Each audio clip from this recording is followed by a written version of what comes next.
All right, well, before I keep going too much further here, I'm going to focus on getting to hear from Dr. Randy Peterson on the GeoMark program.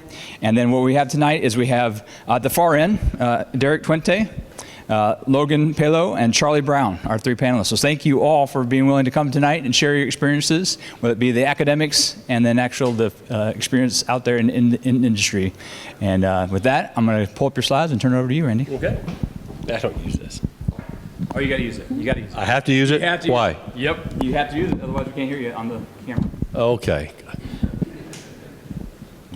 You ready? Yep. Teachers don't use these. They project loud anyway. Okay, can y'all see that? Can I see it on here? Yeah, yep. There we go. So when I was told we're going to talk, have an alumni program here, I thought, what better thing to do than to go back and grab some data from the Alumni Association. Let's actually put things in perspective.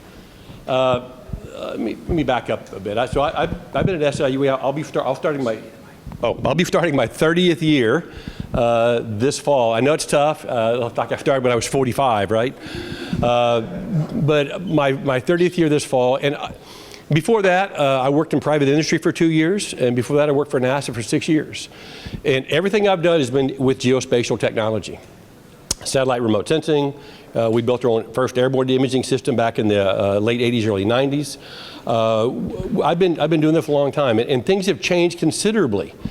But when I went back and looked at the data that the Alumni Association provided me, it humbled me a bit. So what I want to do is I just grabbed this data. Can y'all see the screen up there okay? So this is, I took all the data, and this starts in, you probably can't see at the bottom, this very first graph here, these are the students that have graduated. There were 30 students between 1961 and 1966, came out of SIUE.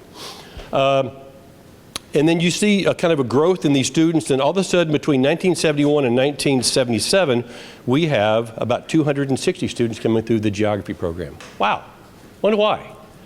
Well, that's when defense mapping, DMA, began in St. Louis, and they needed cartographers, and Dr. Thompson, who kind of was our resident cartographer, took those on, and it was a serious part of his program. So we saw a huge influx, or a huge outflux, if you will, of students in the mid-70s, and that kind of tailed off. I think we kind of saturated the market for a bit. And then things kind of plugged along here. And then about, let's see, we're looking at about 1992 to 1997, this group right through here.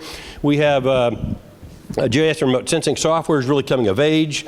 It was out there before, but it really wasn't that good. I was talking to Mr. Sealer earlier, and one of the things, the first time I looked at satellite imagery in a class was we didn't have computer displays. We had alphanumeric printouts that came off of a big plotter, or a big printer. We had overstrike capability, so you could put an X and a dash at the same time and make it was all grayscale.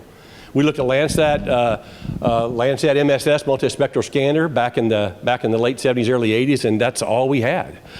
Things have changed a lot. The first color display we had only had 4 colors. That's it. Things have changed a lot. But we start seeing an advance, we start seeing digital technology start to really come on here, and we have the change of DMA to NEMA. And then we start to see some significant growth. We started teaching, this is 96, so I started in 95 right here. I started teaching computer image processing, cell-based modeling for GIS, and some advanced computer modeling from a vector perspective. Now we start to see a huge growth in what's coming out of SIUE.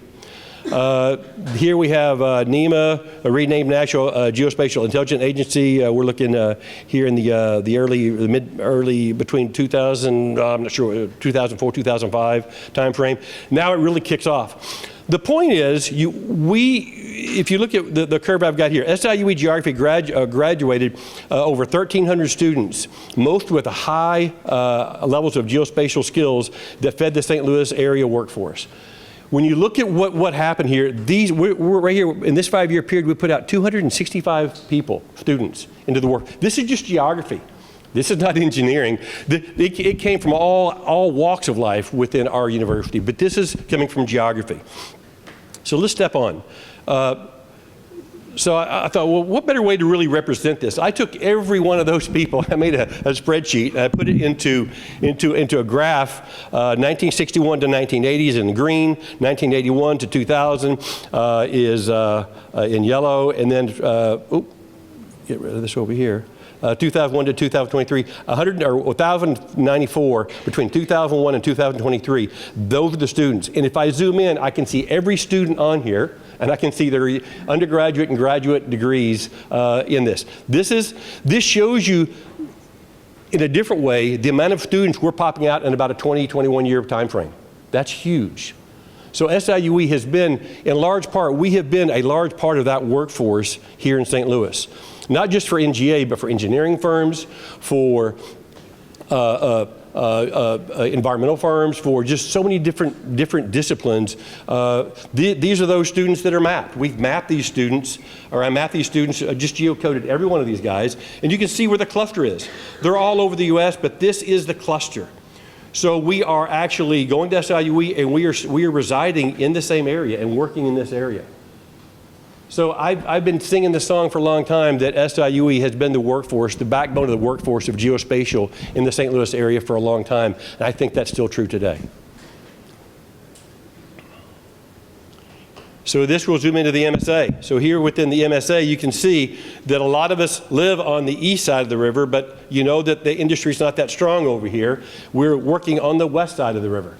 That river is a boundary in some ways, but in this case it's not. We live over here, and most of these people here, about 1,300 plus alumni, are in the St. Louis metropolitan area. That's crazy. That's a huge part of our workforce here. I'm not sure what else I have down back here. The last thing I wanted to show, I pulled this from the alumni data as well. I wanted to find out what's the cross-disciplinary fields of study for geography majors and minors at SIUE.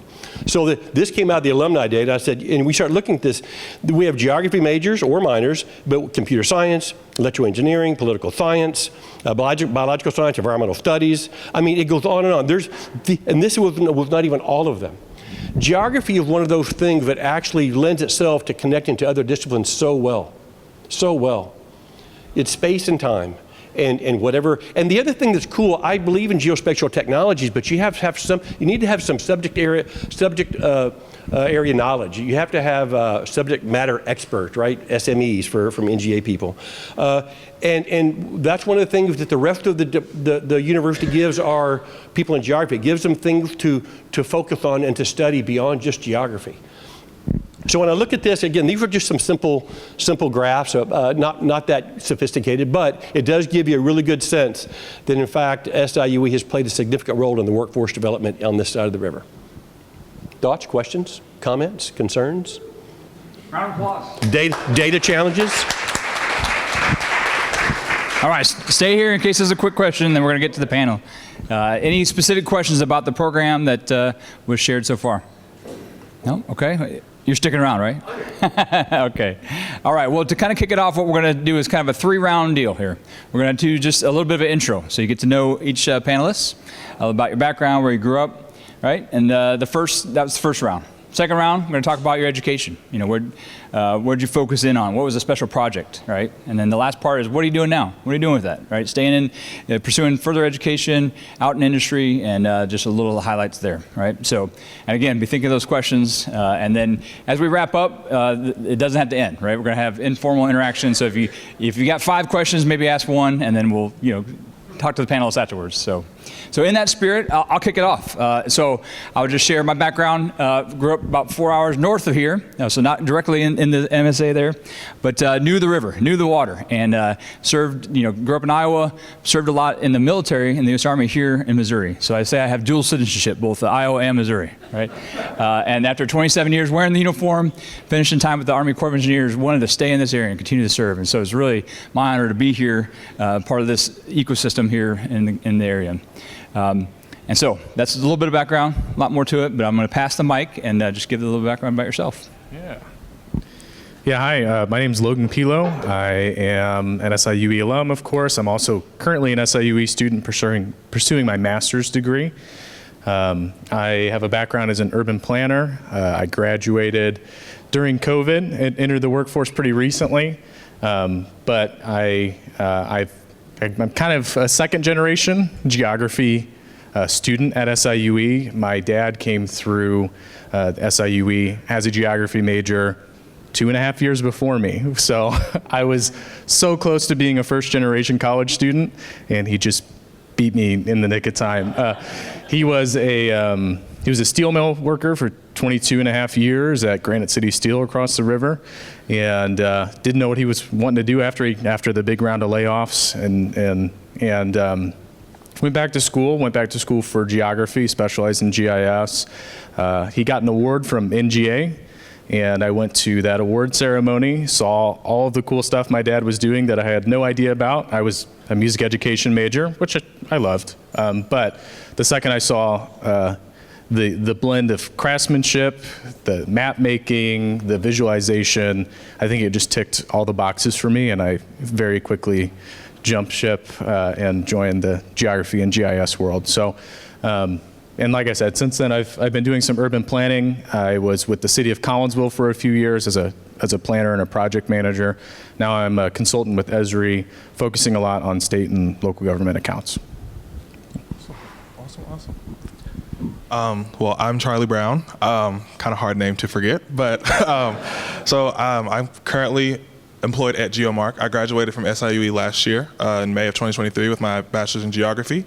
I've always had an interest in geography. There's a story I love to tell. I was about 5-6 years old. I remember eating dinner, and my mom pulled out a bunch of placemats just to eat on top, so you didn't get the table dirty. And I remember mine had a map of the U.S. and I think on the back it had some quarters, but the map is what the map caught my attention. I'm originally from Owensboro, Kentucky, and so Louisville is kind of like my big city, the first thing I go to. And I remember as a kid going there, and it always felt so far away because you're just going through the trees, the hills, and it just seems like it'd take a day to get there. And then I look on the map, and it's like, oh, it's only 2 hours away. And ever since then, I've kind of always asked the question where and why. And I definitely think that's gotten me to where I am today.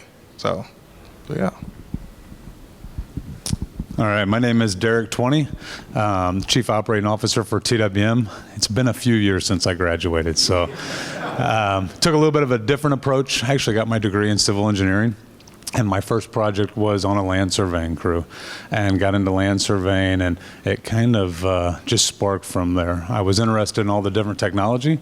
The data acquisition became very interesting. GPS, looking at all the different technologies that were out there for collecting data, right? And as that it's continued to evolve, not just in the data collection, but putting that in a format that's useful for people, right? It took me, I had a little bit of a learning curve on how do we do that. So we've gotten very good at collecting a lot of data, but unless that data is useful, it has minimal value to the client. So I spent some time, that's how I got into GIS. I was a land surveyor, so I thought GIS stood for Get It Surveyed. I didn't even know. But kind of got into to Esri. We became an Esri service provider and started using it for everything, asset management. We even, our field crews on the survey side, we quit giving them paper maps and plats and all this stuff that they were used to in the field, and we were creating databases that they could access from their phones. And I always joke that the millennials didn't even know they were working because we put phones and tablets in their hands, right? But they could quickly, the efficiency that it brought. So that was kind of a little bit of a different avenue for me, but that's how I got to where I am.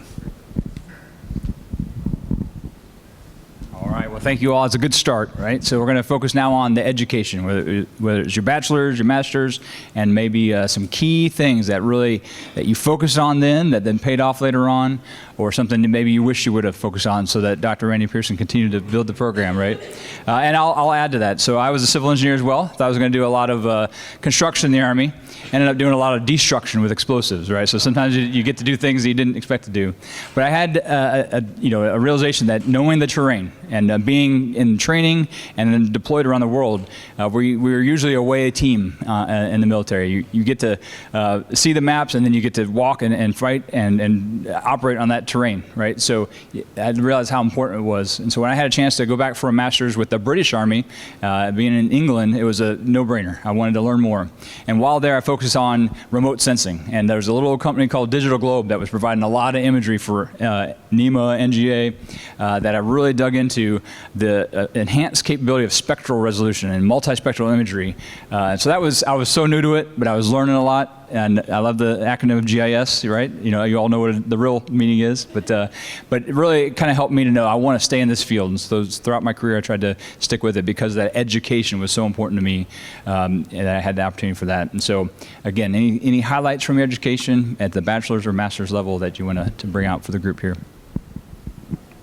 Yeah, so I'm happy to start. I very much feel like I was blessed to have a very applied education. I know that's something that I'm sure we're going to focus on a lot today, the intersection of thinking and doing and being able to actually do the work that you love.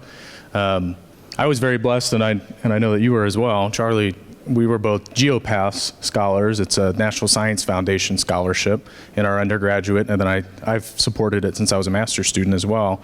And that was where we were paired up with professors in the department and in adjacent departments and environmental science, things like that, to do projects, to follow them on work, to go storm chasing, to go gallivanting through national parks, mapping geologic features. And I think what I was able to get through that experience, the one-on-one mentorship was just incredibly valuable. But those trips, those adventures out into national parks, out and storm chasing, understanding how to read radar, understanding how to predict, where a twister might show up.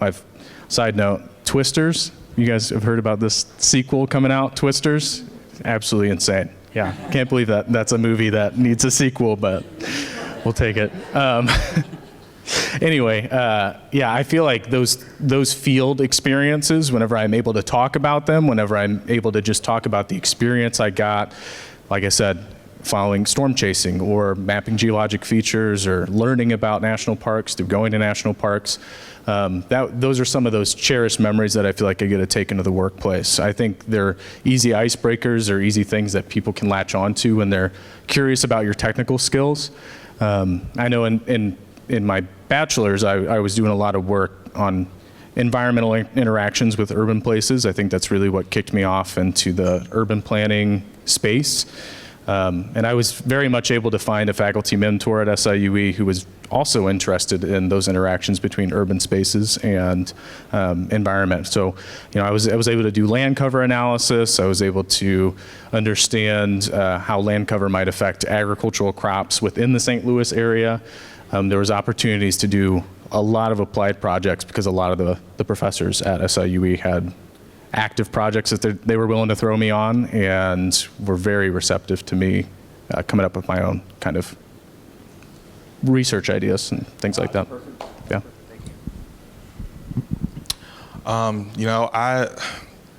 With graduating last year, I never saw myself as being in the geography department. I never thought I would get there.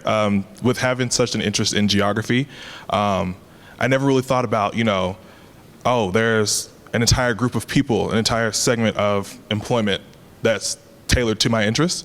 And I really do like the fact that with the SIUE geography department, so many people are just as heavily interested, if not more interested, than I am. I've always, before college, I would spend like hours, playing. I don't know if many of you have heard of it, but there's a game called City Skylines, and I would play that game so much. And to get to college and be like, I can actually apply this to the real world. I haven't gone for my master's yet, but I plan to in the future, and I would love to do urban planning of some kind. And I just think that's literally amazing. Another thing with the geography department being a bit smaller, it's not a small department, but it can get really personal. And I think that helps. You can actually get to interact with your professors, talk to them one-on-one. It's almost like whenever you see people in the geography department, you actually know them. It doesn't feel like you're just talking at people, you're talking with people, to people, sharing ideas. And like I said before, meeting people that have the same level of interest in geography as you. And along with the applied projects, I did, for my senior assignment, I did an assignment based on weather sirens in the Metro East. And I thought that was, just really cool. I never really thought about, with the 2021, December 2021 tornado that went through Edwardsville, hit the Amazon warehouse. I never really thought of things such as a lack of emergency sirens. You just think like, oh, it's 2020, at the time 2021, now 2024, you have those things. Well, come to find out, in that area, there wasn't a tornado siren. And I can't say whether or not that would have saved lives or saved injuries or gave people, enough time to take shelter, but just to know that something that small, if I didn't experience that, if I wasn't in the geography department, I might not have never found that. And I don't know. I think the geography department has definitely served me well, so. I want to add one thing to what Charlie's saying here, and that is never get in an argument. Randy, I'm gonna give you the mic here. Yeah, never get in an argument with Charlie about geography. If you want to go and win a geography or win any sort of trivia with geography, those two up there, that's what you need. We play trivia at our GeoMark at our workplace, and we'll team up in 2 or 3. And Charlie never wants anybody to team up with him, and he always beats all of us by himself on questions you can't imagine.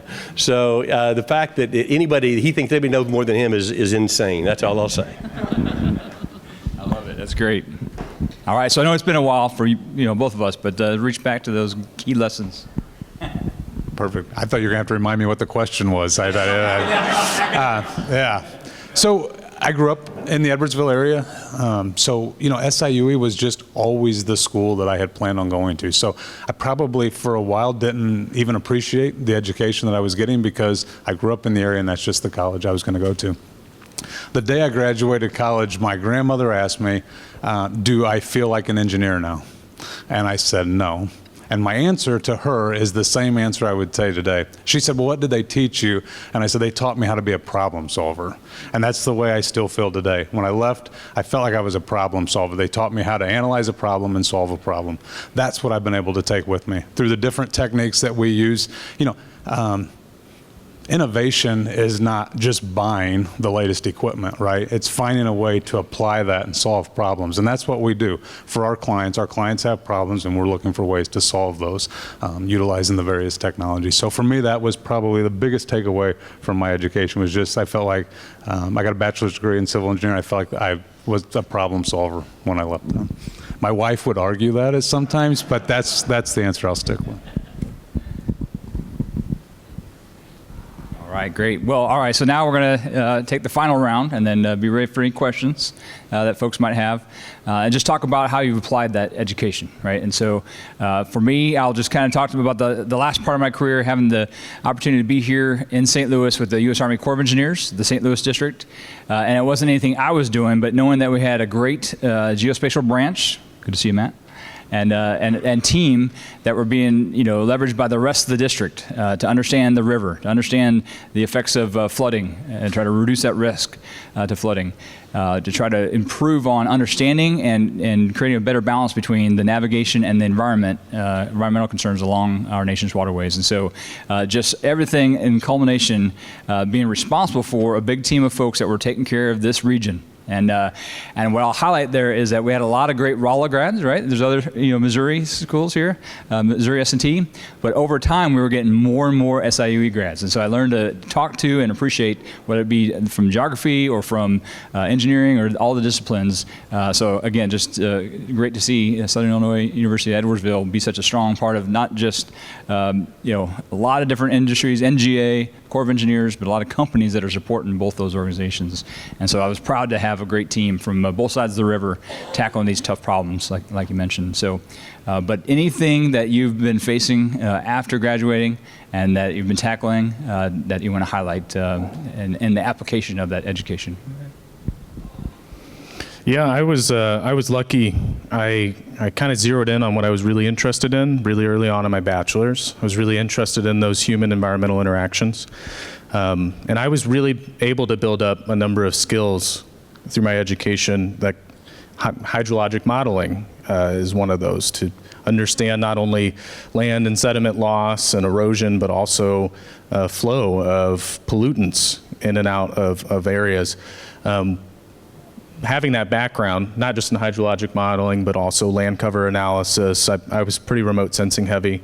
I feel like the second I stepped into the city of Collinsville and I was in this municipal environment that was a little GIS light at the time. They had just recently hired a GIS manager. We were just starting to ramp things up.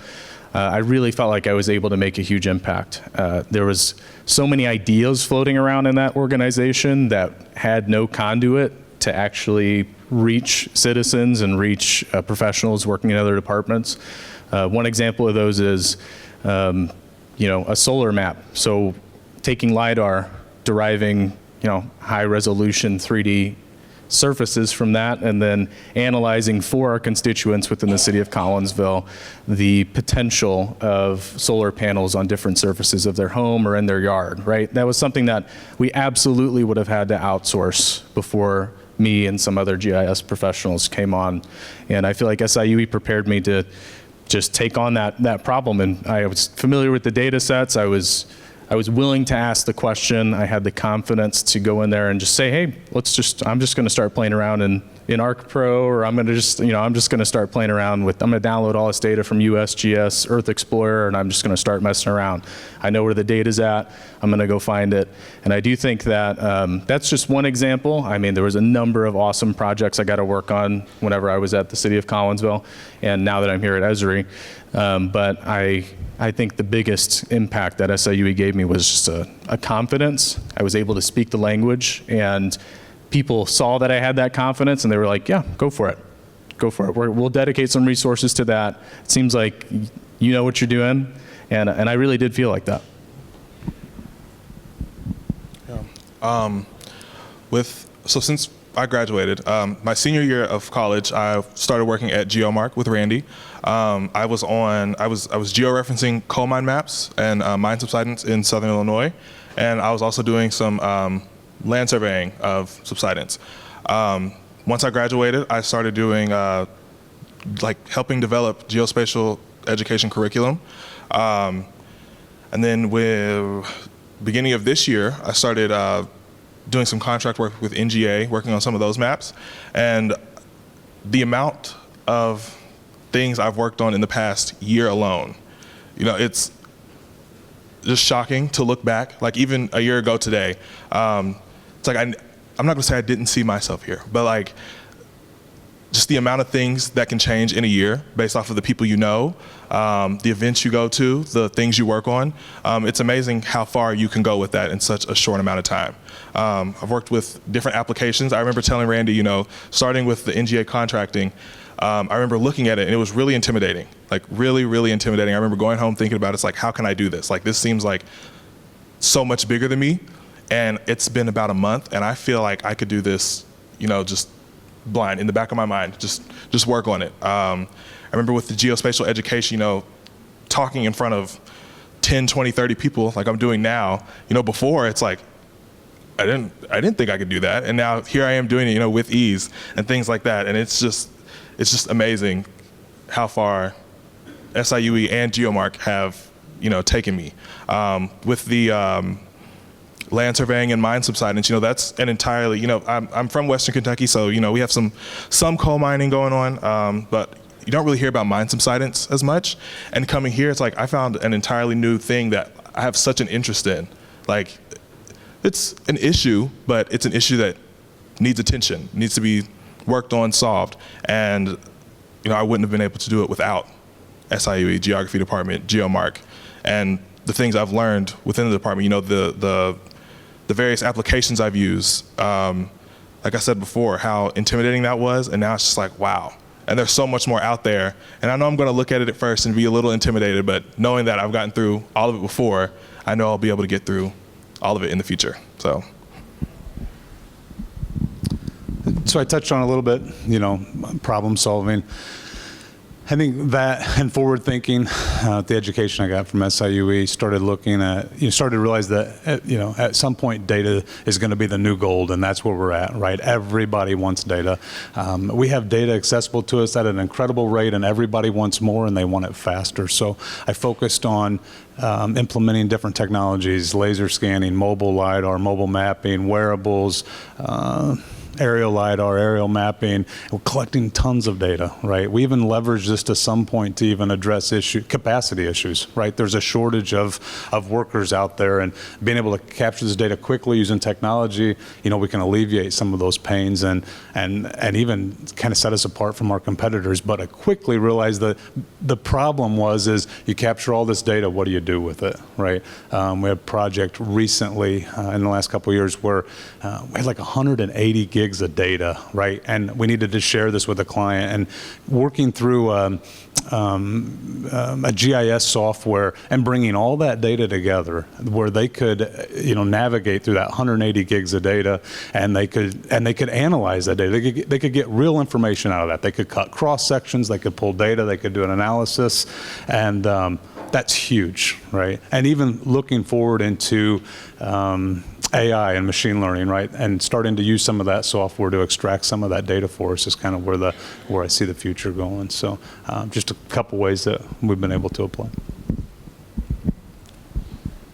I actually have another thing to add to that, kind of what you've learned and how you've applied to it theme. I think that, I think I've realized only since I started out as a consultant at Esri at the beginning of this year, I don't think I realized just how valuable having a passion for science communication was. And I feel like that's all my job now, right? As a consultant supporting state and local government accounts, I feel like the biggest thing I do and one of the biggest things I add, and what I feel like I got from the department wasn't necessarily this huge depth of technical knowledge that I just boasted about.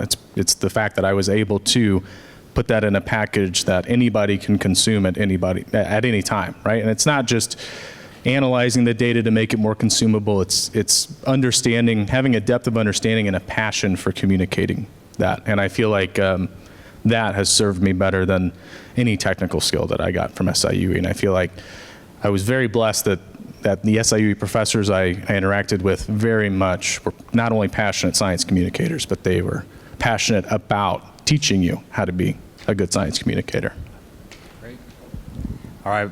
Thank you all. It's been very good. I'm actually going to have one more challenge. We're not going to pass the mic, but at the very end, depending on the number of questions here, what's one area that you want to continue your education, whether it be informally with the alumni and networking tonight and finding someone that may be able to help you? What's a challenge you're looking into? What's a thing that you're facing? Maybe just share the topic, right? Or maybe just a couple thoughts about it. What's a passion you have to continue education and continue your work in your current field that you may need some help with, right? Because you all may be able to help it with the panel up here. And then that's what I'm going to encourage you all to do is continue to stick around as long as you can and want to get to know one another. And we got some cold drinks left and food and so forth. But before I pass the mic one last time for that topic that you're working on, I'm going to ask for any questions. And if you have a question, great.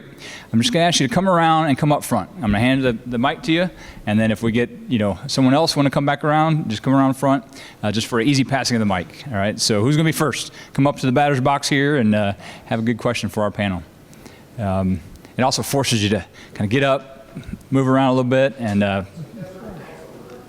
I guess to answer that question, that you saw the very first spike was really when the early version of NGA kicked into gear here in St. Louis, and we saw a spike there. And I think we kind of normalized back down after that to, in general, what geography is. And most people think geography is names and places. They think it's what's the capital of Tennessee, and it's so much more than that.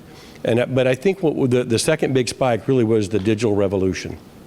I think we saw things went from analog to digital, and our ability to analyze things in ways we couldn't before. I remember when I was defending my dissertation, one of the professors, actually one of my preliminary exams, one of the professors asked me how geomorphology is going to change. And I said, I think the digital technology is going to allow us to analyze and do things with models so we can only theorize. And I think that's come to pass. We can do hydrologic flows. We can do all sorts of things we couldn't do years ago. I think the digital revolution is really brought on a huge job market here in St. Louis. And I think all we're trying to do is fill that void. And students will go where the jobs are. Especially, and like Logan said, there are things they've always been interested in, but now they can make a living doing it. You touched on it a little bit, Logan, but how much exposure did you get to NGA, what NGA does, and what kind of opportunities are available there versus more civil applications, and how did you guys come to choose what you're doing versus what you could be doing at NGA? Yeah. Okay. All right. Just making sure this is working.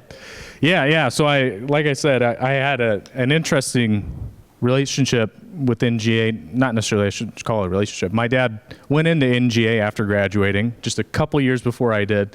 As much as I loved, as much as he espoused loving NGA and working there, I think I really wanted to go into a much smaller organization where I can make a big impact. And that's not to say that I wouldn't be able to make a huge impact at NGA.